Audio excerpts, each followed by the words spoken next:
Senhoras e senhores, hoje é um momento histórico aqui para a Estilo Web Rádio.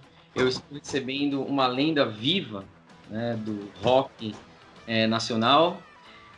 Uma vez ele disse uma frase muito interessante. Ele disse assim: fazer música é fazer música. Requer inspiração e amor, nada mais. Uma bela canção sempre vai poder mudar o mundo. Estou falando de Ney Vansória, uma carreira extremamente consolidada, parte aqui do rock nacional. Ney, muito obrigado de você ter aceitado aí falar com a gente. Legal, Rafael. Sempre bom trocar ideias e, enfim, passar para o pessoal um pouco das canções, da minha história, do que eu ando fazendo. Essa é a história. A partir dessa primeira frase que eu citei aqui, você acha que as pessoas elas desistiram de mudar o mundo e que hoje elas estão consumindo muito pouco a arte e muito mais produtos? Não, cara. Eu acho que as pessoas se acomodaram, né? Eu acho que nem eu faço uma brincadeira, uma comparação, a comodidade, né, e a praticidade venceram a verdadeira coisa. Por exemplo, por que o pessoal compra e consome margarina, né? Sabendo que é uma porcaria, né? Quando poderia consumir manteiga. Porque quando tira da geladeira, a margarina está molinha e a manteiga não tem que esperar ela ficar um pouquinho mais molinha para poder passar no pão. Então, é o caso típico que a praticidade vence, né? A comodidade está em primeiro lugar e não aquilo que deveria estar, que é, enfim, no caso da margarina e da manteiga, se alimentar melhor, né? No caso do nosso espírito, alimentar o nosso espírito com arte, com música, com pintura, com dança, com canto, com tantas frentes que a arte se desenvolve, requer mergulhar no universo, requer conhecer o artista, dedicar tempo a isso, mas hoje todo mundo quer dominar qualquer coisa em 15 minutos, quer dizer, a praticidade de um aplicativo ou de uma plataforma se sobrepõe a importância artística que aquele artista pode trazer e agregar para a vida daquela pessoa que está buscando aquilo, né? E a gente tem um grande, enfim, um pouco uma brincadeira da teoria da conspiração, mas um grande movimento, e hoje eu estava falando com o Juliano, que tu acabaste comigo sobre isso, um grande movimento das plataformas e de todo esse mundo digital que se impôs muito mais esse ano em função da pandemia na vida de todo mundo, com que o artista, a imagem dele, todo o trabalho e o conceito que envolve uma canção, um álbum, fica simplesmente diluído nos playlists, enfim, naquele mundaréu de músicas e coisas que ninguém mais sabe quem é quem, não importa. O que importa é o frisson rápido, aquela fagulha que durante alguns minutos ela brota e quem está te proporcionando isso não tem mais importância. E aí é preocupante porque as pessoas estão assim embebidas com aquilo tudo e venceu a comodidade, pelo menos por agora. E é muito triste, né? Porque aí depois quando você vai ver, já passou, né? As pessoas demoram para perceber. O Skank chegou a comentar que eles vão parar porque eles já não veem mais propósito, muitas vezes, em gravar um disco, todo aquele trabalho que dá, né? E é uma coisa muito, muito triste, realmente. O TNT e os Cascaveletes, né? Eram, na minha opinião, uma das bandas mais rasgadas, assim, transgressoras dos anos 80. Letras pesadas, né? Carro Roubado, Jéssica Rose menstruada, né? Uma coisa bem bacana. Na época, como as rádios, os jornais, as famílias, né? As meninas, né? Os pais das meninas, como que eles recebiam as mensagens de vocês, né? Principalmente porque estamos falando aí de um final de ditadura militar, um período de abertura, né? Muito interessante, né? A época que vocês surgem. Hoje a gente tem outro tipo de ditadura, né? Mas esse é outro papo. Cara, em função do momento que a gente vivia histórico, né? Que não existia essa vigilância plena de tudo e de todos sobre todo mundo, era não era muito complicado que as pessoas tivessem mundos paralelos, né? Quer dizer, que a molecada pudesse ter aqueles discos escondidos e ouvir lá, que não tinha como chegar nisso, né? Quer dizer, os pais não tinham esse controle que hoje tem sobre os filhos. E, enfim, a gente era molecada também, né? Quer dizer, nós éramos os transgressores na casa dos outros, mas nas nossas próprias casas nós também éramos. Então, era um relato de realidade daquilo que a gente vivia, daquilo que a gente se aventurava por fazer. E, por sorte, a gente tocava guitarra e, né, e tinha um pequeno grupo de amigos que formavam uma banda. E isso chegou nas pessoas e, pum, foi um fogo que se espalhou muito rápido. É muito legal, assim, tantos anos depois que isso rolou, que essa molecada, essa garotada que na época transgredia, né, a vigilância dos pais para poder ouvir Menstruada, Nega Bombom, essas coisas, mais tarde, já um pouco mais maduros, mostravam para os pais isso e davam risada, né, sobre aquele momento histórico e depois compartilhavam com seus filhos, né? Mostrar, ainda isso hoje acontece, tipo, puta, isso que é, né, atitude, rock de verdade, tal, toda aquela história que a gente ouve direto. E é muito bacana, né? Por exemplo, eu tenho um filho que tem 19 anos, né? Eu nunca parei para contar para ele nenhuma história de tudo que rolou, mas eu sei que ele já, enfim, sabe das coisas que aconteceram, né? Porque tá aí, né? Hoje esse acesso todo não existia naquela época e isso dava uma aura, assim, de mistério e de sabor muito mais gostoso do que simplesmente dar uma cuspida no celular e a coisa saltar, né? Verdade. E passados 36 anos, né, mais ou menos ali, você acha que teria espaço para os Cascaveletes, para o TNT, no Brasil atual? Se pensar, Cascaveletes, eu saí de Cascaveletes em 91, final de 91, logo depois a banda, enfim, terminou de se dissipar e nós nunca fizemos absolutamente nada para manter a banda, com exceção de um show que teve em 2007, se não me engano, e só, mais nada. E a banda tá aí, quer dizer, todos os dias as pessoas vêm falar comigo sobre Cascaveletes, né, sobre TNT, sobre aquela história daquele momento e tal. Eu acho que tem espaço, eu acho que ainda é presente, eu acho que ainda é vivo, eu acho que faz parte da vida das pessoas. Eu acho que tem relevância enquanto o que produziu e o que simbolizou num momento histórico e que fundamentou, né, as coisas que vieram depois, a minha carreira solo do Flávio, carreira solo do Charles também, que era nosso parceiro do TNT, e do Frank Jorge. Então, eu acho que os fãs das bandas que a gente fez lá nos anos 80 ganharam, né, uma diversidade de carreiras que segue até hoje. Eu sigo produzindo, tenho sei lá quantos discos lançados. Né, sei que tu escutou Borderline recentemente, que é meu álbum mais recente, e o que eu faço hoje é consequência do que eu comecei a fazer lá atrás, né, no TNT e no Cascaveletes. Então, o espaço é esse que hoje eu ocupo, né, dentro do imaginário das pessoas. Acho que sim. O Frank, inclusive, deu uma entrevista algumas semanas atrás falando justamente desse cenário, mas eu vou abordar isso um pouco mais para frente, ali no finalzinho, né? Mesmo porque você e o Flávio, né, o Júpiter, Apple, o Maçã, vocês eram muito próximos, né? Vocês chegaram a sair juntos de uma banda, fundaram outra juntos, né? Provavelmente brigaram ali com gravadora, né? Tiveram ali diversos problemas, né? Com N coisas. Mas como que você analisa, né, a parceria de vocês, né? Sua e do Júpiter? Né? É meio que Lennon e McCartney, assim? A gente gostava de pensar que era. A gente tinha uma química realmente impressionante assim para compor.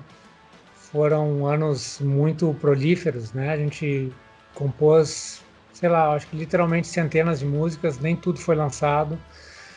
Tem músicas que foram gravadas que também não foram lançadas, muita coisa. Realmente foram anos muito intensos de composição e a gente tinha uma cumplicidade. A gente não gostava das mesmas coisas, né? E isso possibilitava que houvesse um encaixe das nossas composições, porque se a gente fosse na mesma vertente de ouvir tudo exatamente igual, a gente teria um pouco um choque, porque as fontes seriam exatamente as mesmas, e não eram. Isso eu acho que possibilitou ter esse tempero, assim, esse agridoce, né? Essa coisa que se complementa e que fazia a magia das nossas composições. E eu acho que, enfim, né, já compus com outras pessoas, mas eu acho que o Flávio foi meu grande parceiro, sem sombra de dúvidas. Tem uma música dele do Uma Tarde na Fruteira, ele fala assim, como é que é? A gente junto não rola, né? Não sei, acho que nós gostamos das mesmas coisas, mas a gente junto não rola. Acho que é as mesmas coisas, né? Não sei se você tem alguma parceria nesta canção específica, mas a sua frase me lembrou muito essa canção desse disco. É o que eu estou dizendo, tu entende? As coisas se complementavam e os pensamentos, apesar das influências serem um pouquinho díspares, assim, diferentes, elas eram complementares, e quando se traduzia nas canções que a gente escrevia, as coisas eram, né, se encaixavam, feijão com arroz. E é muito interessante porque a sua carreira solo, ela é muito bem consolidada, e a gente percebe assim, você já lançou muito mais coisa fora do Casca, do TNT, e são coisas assim que não se repetem, né? Eu ouvi todos os seus discos, né? E eu percebo que cada um tem uma sonoridade diferente, até uma técnica vocal, né, diferente. Eu achei assim, você se prepara muito bem, né, para gravar um disco. O disco ele tem começo, meio e fim, né? Achei muito bacana, né? E a partir de Avalon, né, você dá um norte diferente, né? Você fala assim, ó, agora é isso, né? Fica assim uma coisa mais madura, né, do que era, né? E isso é muito interessante, né? É muito bom. Até fazendo uma reticência, né? Seu olhar na TV ainda parece melhor do que o que vocês veem, né? Muito bonito isso. Você ainda sente esse prazer de mudar, por exemplo, de lançar uma coisa totalmente diferente do que você fazia, né? Como é o Borderline, por exemplo? Sim, eu acho que isso é o que instiga artisticamente, né, e que faz com que o ímpeto de fazer, né, ele segue, e é uma compulsão quase, né? Eu não concordo com a visão, por exemplo, que os meninos do Skank têm, tipo, como ficou assim e tal, não tem mais sentido. Eu não faço música para os outros, né? Eu faço para manter minha sanidade mental. Eu preciso fazer música, né? Não é o fato, né, e o caminho todo, a caminhada de gravar e de lançar vem depois, é uma consequência, porque eu não vou guardar só para mim isso, mas a motivação inicial é para eu não enlouquecer, sabe? É uma coisa que eu preciso. Eu posso estar assim, sei lá, digo, tá, não tô com saco, não tô afim de fazer, tá? Daqui a pouco, pum, vem a porra da música e me sacode por dentro e, né, começa a cuspir palavra, melodia, música e sai, né? É uma brincando, é uma maldição, porque me acompanha, assim, né? Uma coisa que tá ali, tá sempre esperando eu estabelecer o canal que pá, sai. E tanto que eu já estou trabalhando um álbum novo, né? Já tem nome provisório e tal. Hoje estava falando com o Juliano sobre isso, que chama O Plano, né? O nome do álbum. E, e eu gosto de produzir álbuns que tem conceito, né? Eu acho que é bacana as pessoas que hoje em dia menos, né? Eu acho que eu entendo a postura do Skank e isso é realmente chato, quer dizer, as pessoas não mergulham mais na história, mas eu continuo fazendo esse material que dá a possibilidade das pessoas mergulharem, busco ainda ser um farol, né, no meio do nevoeiro, né, para que as pessoas tenham eventualmente uma guia se quiserem ir por aquele caminho. E esse é o meu trabalho, o meu ofício, né? Com o alemão também, né? Com o Humberto. Muitas vezes a gente falou e teve um dia lá que ele estava lá na Good Music e disse, porra, cara, a gente tem sorte que o nosso ofício é isso, né? É uma loucura interna, uma cabeça que nos move a fazer, que não tem muita explicação, se perguntar por que a gente faz. Não sei, a resposta mais próxima disso que eu consegui é para manter minha sanidade mental, é para não enlouquecer, né? E claro, tem toda uma parte externa, né? Que depois que a música está pronta, gravada, foi para a rua, que é depois que o bolo está pronto, né? Mas a minha loucura ela é antes, é de escolher a farinha, de ver qual é a receita, para toda essa história. Então, sei lá, não sei se eu respondi ou não. Não só respondeu, como você me permite, que bom que não foi em vão, né? Que é a frase, o alemão que você cita é Humberto Gessinger, né? Isso, que eu chamo ele de alemão. Que bom fazer a travessia, né? Do outro lado havia uma multidão, acho que foi...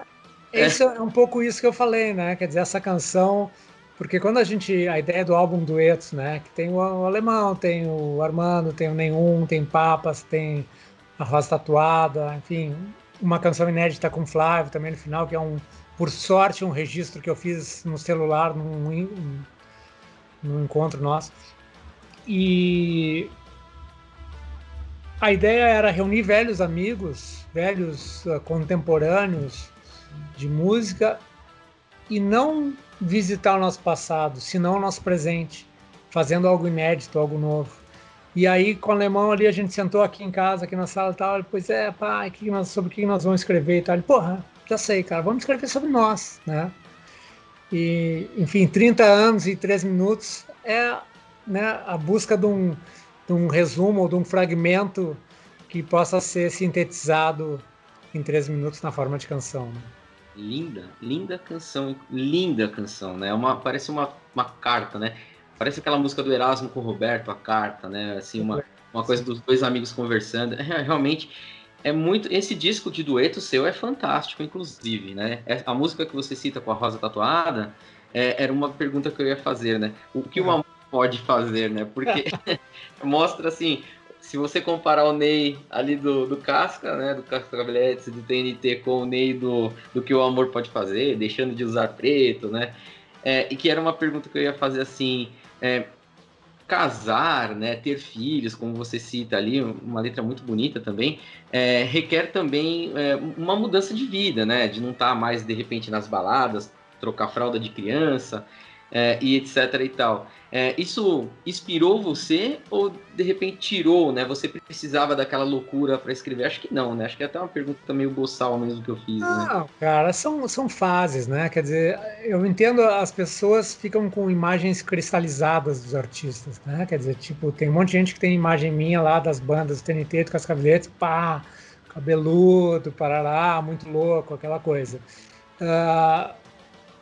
Aquilo foi um momento, né? A fotografia capturou, as músicas capturaram, os shows transmitiram isso naquele momento, mas eu vivo o hoje, né? Eu vivo o momento de agora, que eu estou dando essa entrevista para ti, falando sobre a minha carreira toda. Eu estou aqui agora, né? Eu não preciso fazer uma pose, armar para aí que eu vou me preparar para a entrevista, fazer uma onda assim, né? Como se fosse aquela história, né? Eu não preciso botar cartola que nem o Slash, né? Para montar o personagem. Eu acho que essa é a história bacana do amadurecimento artístico, né? Os caras que eu curto, que são referências para mim, eu curto o amadurecimento da carreira deles, né? O que eles estão fazendo agora. Claro que eu, né, curto as coisas antigas também, mas eu conseguir sintonizar na viagem atual, para mim é a grande história, né? O grande lance. E em relação a tudo que o amor pode fazer, desculpe, essa canção, o Jacques trabalhou comigo né, por muitos anos, né? Ele foi meu road no começo do Cascaveletes, e aí que eles formaram o Rosa Tatuada, o Barézinho, que era o baterista também, né? Era irmão do Baré, a batera do Cascaveletes, e o primeiro show que eles fizeram foi abrindo o Cascaveletes, né? E então eu conheço ele, né, há décadas, e depois ele veio trabalhar comigo na Good Music, trabalhou comigo até final do ano passado, é um querido amigo.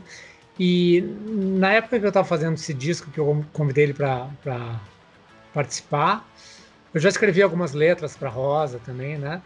E ele estava super apaixonado, estava com uma namorada e tal, assim, cara, e ele estava todo assim, né, no período um pouco mais.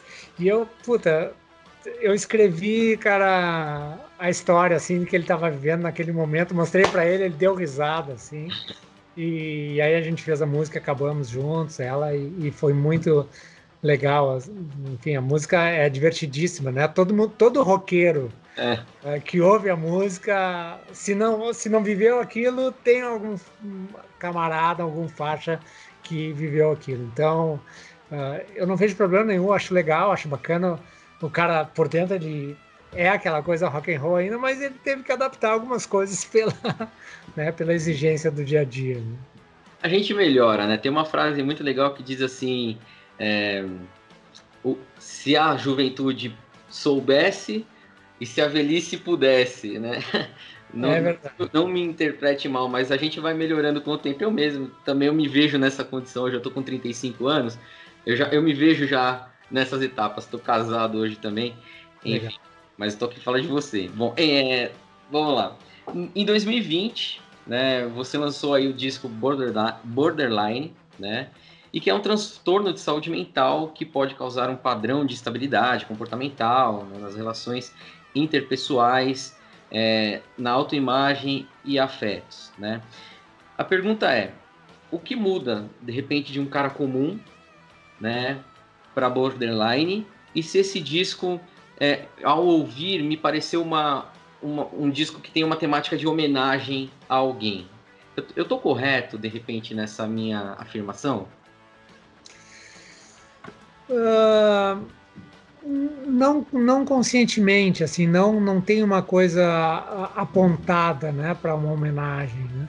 E também Borderline, apesar de ser, as pessoas conhecem o transtorno, assim, a música traz essa temática, mas é mais ampla do que isso, né? Ela poetiza um pouco os dramas e as dificuldades que todo mundo tem, os conflitos que a gente encara e como a gente consegue eventualmente superar eles e entender que não há mal que dure para sempre, né? Enfim, aqueles chavões que a gente repete de vez em quando, né? E que o bem também ele não é eterno, né? Os down days, né? Os dias blues, eles vão rolar e faz parte, né? E muito também eu tenho essa visão que são os dias ruins que parametrizam os dias bons, né? Quer dizer, sem os dias ruins seriam dias apenas, né? Então, eu acho que é aprender a entender que a estrada tem buracos te faz transitar e viajar de forma mais tranquila, né? Sabendo dos solavancos e atento a eles, né? Não que tu vai viver só em função deles, mas tu também não vai viver achando que é tudo um asfalto lindo e maravilhoso. E o disco, cara, eu tive muito mais uma preocupação e uma intenção de uma roupagem de caras que eu curto, que eram os troubadours, né? Os trovadores dos anos 70, caras como, enfim, Elton John, Billy Joel, o próprio Springsteen, Tom Petty, enfim, que vem um pouquinho depois, mas toda essa turma que para mim sempre foram fonte de inspiração, e o fato de eu ser essencialmente um guitarrista e ser conhecido como guitarrista, esse é um álbum que eu propositadamente trouxe as composições pro piano, né? E isso tem toda uma outra dinâmica sonora, toda uma outra dinâmica de partes de músicas e de modulações uh, que, enfim, acho que ficou muito legal. E eu tentei também, que é o mais difícil em gravações, manter muito simples o disco, né? As gravações são feitas aí partindo para a parte mais da produção do disco. Se tu ouvir, as canções têm poucos elementos, né? É normal que tenham canções que tem bateria, baixo, piano, uma guitarra, um violão e voz, né? Quer dizer, muito simples conceitualmente, o que é um pouco mais difícil, mas era o que as canções pediam, assim. E acho que, enfim, consegui chegar perto. Eu sou professor de História e Filosofia e eu sempre uso música, né, nas minhas aulas, né? Nota virtual, uso muita coisa do Nenhum de Nós. Outro dia, inclusive, para falar da Cracolândia, eu usei Jornais, né, uma música muito bonita deles. Eu tô falando porque eu sei que vocês são todos amigos. Sim, é verdade. Eu sou um cara, sério, eu sou muito fã do rock gaúcho. Eu acho vocês todos muito bons, né? E eu usei uma música sua numa aula chamada Você Me Mostrou. Muito bom. Você que mostrou. Eu que mostrei para eles, né? Não, digo você que mostrou o nome da música, né? E eu trabalhei com eles, né? Evidentemente, né? A molecada hoje em dia, ela retrata aquilo que você fala na canção, né? Claro. Eu costumo falar que eu sou lactobacilos vivos, né? Eu tô ali dentro dando aula, mas eu tô contra o sistema, professor de filosofia e história. Eu sou os dois em um, geralmente é o agitador, né? Mas tudo bem. E aí eu trabalhei essa música, Você Me Mostrou, né? A questão dos animais, a questão da escola, né? E na hora que eu pedi um trabalho ali, né? Isso tudo foi no meio dessa pandemia toda, né? E eles ficaram assim, né, na parte da questão do conservador, né? Tipo, de um lado, você fala de um lado, aqueles que sabem tudo, e o do outro, aqueles que sabem ainda mais, né? E eu trabalhei essa música com o nono ano, né? Falando de Guerra Fria, né? Falando de concepções ali comunistas e capitalistas, né? Então, particularmente, Você Me Mostrou é uma canção de cunho político, social, educacional, né? E é muito interessante, né? Como que você acha que a gente pode se livrar desse dogma? Porque muitas vezes, que nem você vai você vai dar aula, você tem uma apostila, né? Então, se você tem que seguir ali a métrica toda bonitinha, né? Então, aí é que começa o problema, tu entende? Bom, eu sou filho de professora, né? Eu tenho segundo grau completo, né? Não tenho nenhuma outra formação. Enfim, eu falo alguns idiomas, eu conheço o mundo, boa parte do mundo, tem uma cultura geral que foi quando tu lida com arte, tu tem fome de cultura, né? Quer dizer, tu quer mergulhar, isso é uma curiosidade natural que te alimenta e te inspira, e ela assim, entra num espiral ascendente louco, né? Quanto mais tu tem acesso, consome e entra em contato, conhece as pessoas e, enfim, cria uma rede, isso tudo é muito inspirador e é ilimitado, quer dizer, ele é limitado aos recursos que tu tem, tanto financeiros, de acessos, né? E para manter isso, porque muitas vezes não se produz financeiramente aquilo que é necessário para poder manter, né, a produção e esse estudo, essa busca, essa criação, né, isso é um meio, é um métier de vagabundos, né, que a gente fica pirando, enlouquecendo, tendo ideias e criando, porque de onde é que sai uma canção, né? De onde é que sai um quadro? De onde é que sai uma coreografia? Não tem explicação, né? Sai desse mosto de ideias. E agora, como combater isso? Eu falei no começo que eu sou filho de professor porque eu tenho discussões homéricas com a minha mãe. Ela tem 80 anos, mas é uma pessoa mega lúcida, com uma cabeça fantástica. E hoje ela se dá conta das manipulações quando ela tinha a tua idade, né? Era professora lá, coordenadora pedagógica e tal, do quanto de cima para baixo vem a determinação do que deve ser ensinado e da narrativa que ela deve ser imposta, né? Quando a gente ensina alguma coisa para alguém, a gente conta uma versão de alguma coisa, né? E não necessariamente é o que de fato aconteceu, e não tem um julgamento de mérito se tu presencia aquilo, mas se tu narra, se tu traz uma história contada, tu tá fazendo um julgamento de mérito e uma parcialidade daquilo que tu está contextualizando, no teu caso, para os teus alunos. E isso hoje, enfim, né, do momento histórico que a gente vive, de ter um governo que é determinado mais como direita, né, tendo vindo de 3 governos determinados mais como esquerda, que, na minha opinião, foram todos absolutamente desastrosos, né, estão sendo... Eu sou muito crítico aos dois, né, eu acho que a gente teve... o Lula me enganou no primeiro governo, quer dizer, eu votei nele no primeiro governo, depois ele se revelou, eu acho que foi uma catástrofe, assim. Não que a gente tivesse opção melhor, né? Mas as pessoas acham como eu critico muito os partidos de esquerda, porque tem uma narrativa completamente cartilhesca, completamente panfletária, acham que eu sou de direita, né? Que eu votei no Bolsonaro. Não, eu acho um lixo, né? Eu acho o Bolsonaro um débil mental, só não maior do que a Dilma, porque a Dilma é uma incapacitada, ela não deveria ter sofrido impeachment, na minha opinião, ela tinha que ser interditada porque é uma incapaz, entende?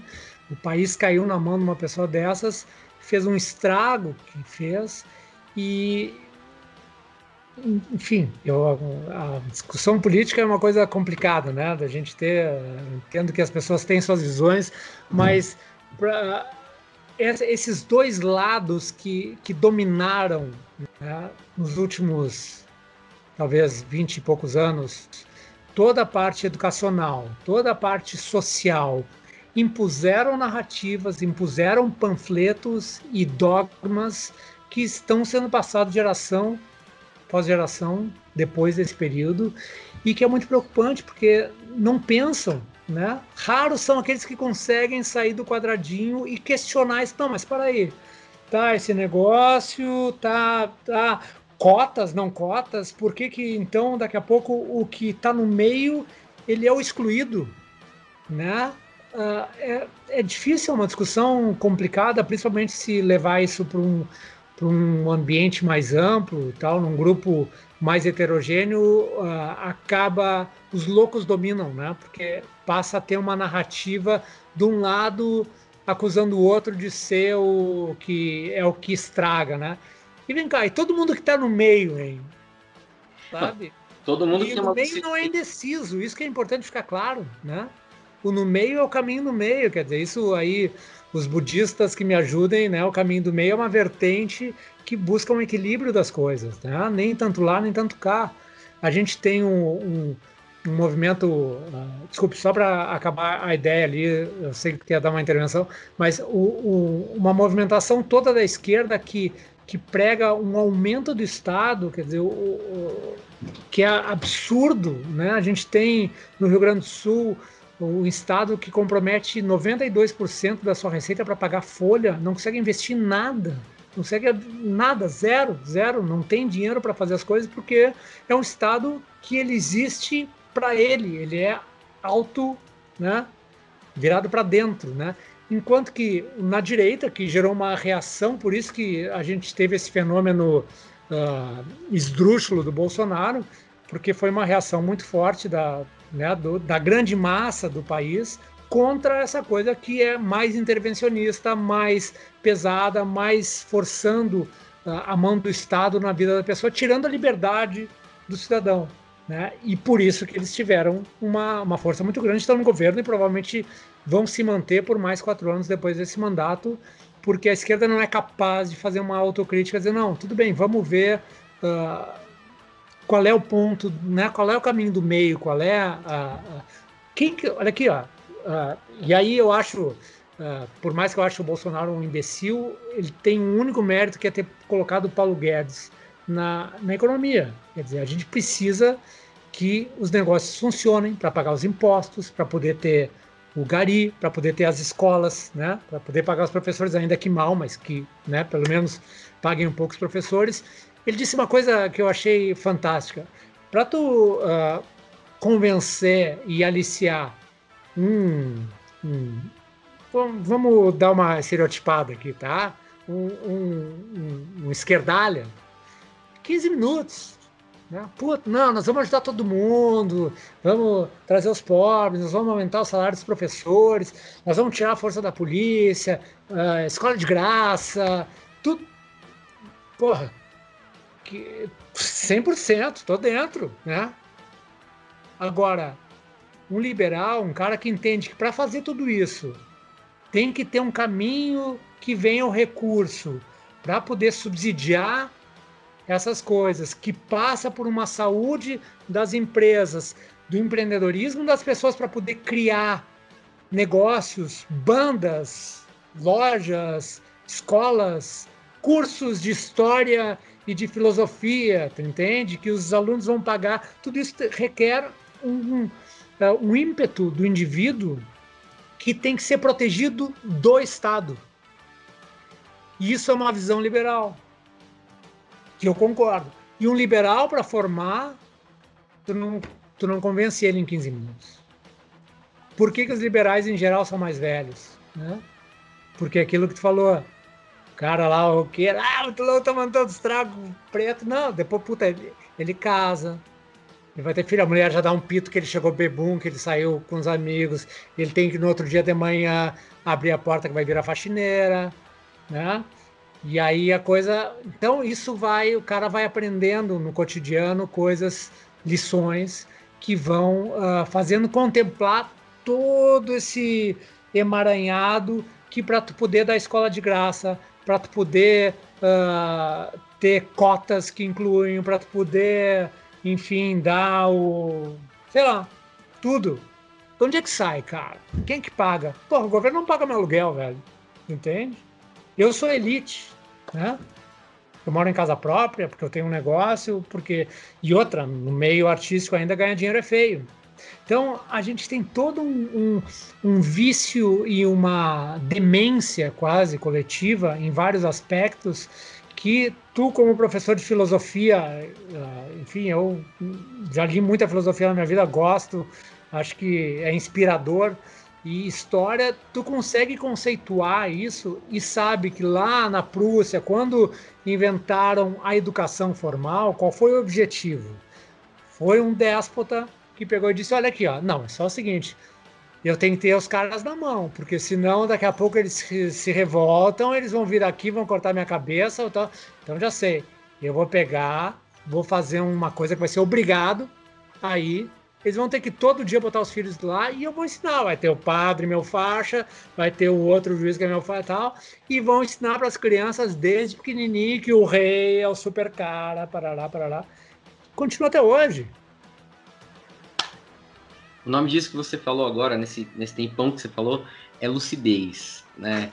É verdade, é verdade. Porque quando olham pra gente, professor de história, filosofia, tem todo um estereótipo também. Tem. E tem uma frase da Revolução Russa, que eu gosto. Da Unicamp, então, né? Que é assim, todo o liberal, ele se torna um conservador a partir do seu primeiro dia de governo, né? Porque aí ele vai querer conservar aquilo que ele está fazendo.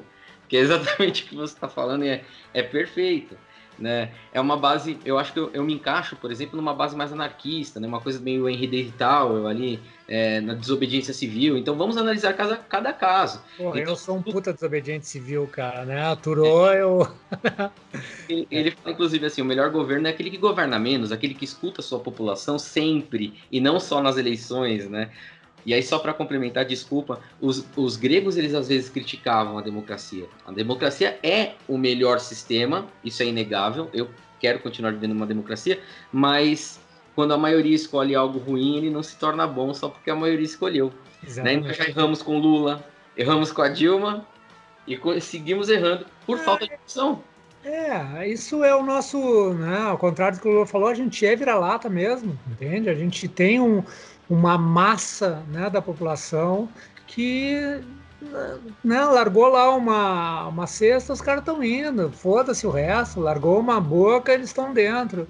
E quanto à democracia, cara, eu concordo contigo, assim, mas eu vejo que a gente tem algo no horizonte, cara, não, né, não tô falando do Bolsonaro e da ameaça militar, isso aí não eu acho completamente desprovido de possibilidade, mas algo que é um modelo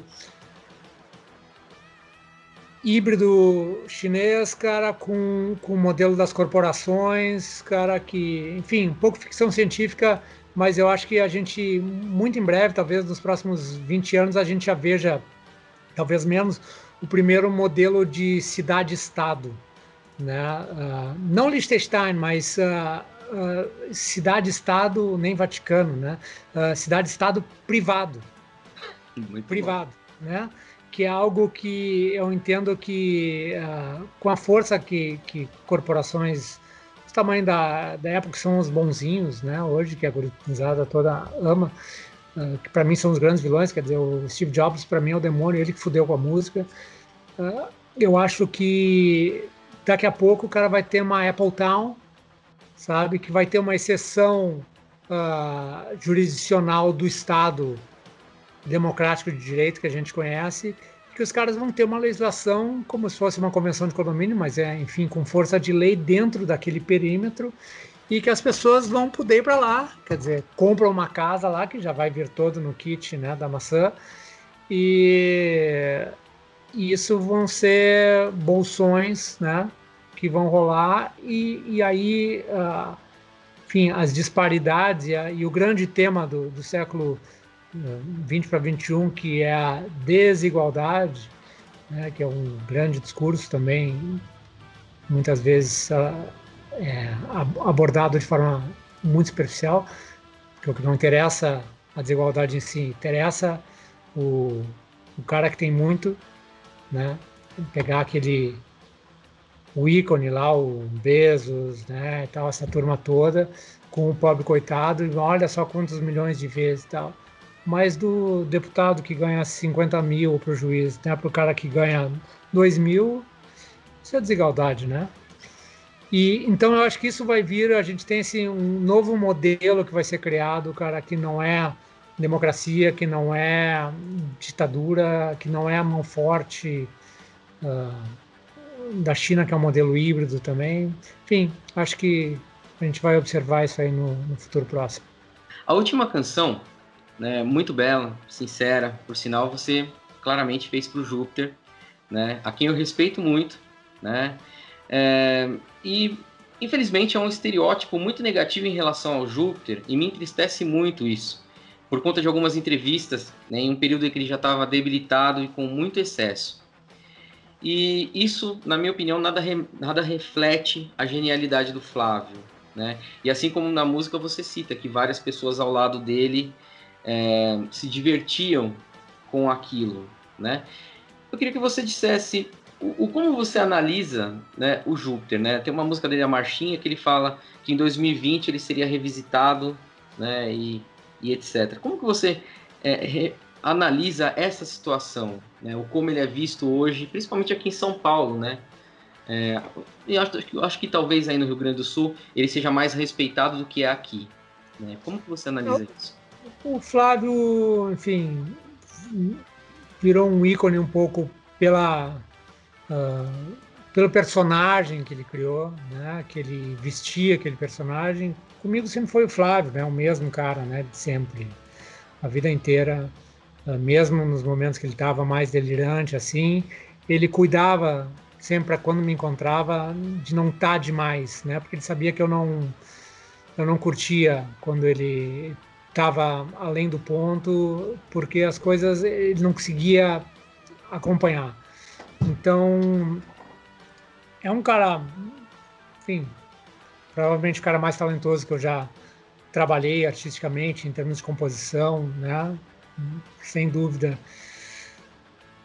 E não sei, cara. A gente tinha um projeto há muitos anos, né, de fazer um álbum de dupla né, na onda meio Simon Garfunkel, assim, que a gente curtia muito, né, cantando duas vozes, violões, e um pouco essa canção que está no Borderline ali, aquele registro, né, no final, era uma primeira composição que a gente estava fazendo para esse álbum, né, e por sorte eu registrei ali, enfim, não imaginava que logo em seguida ele ia falecer.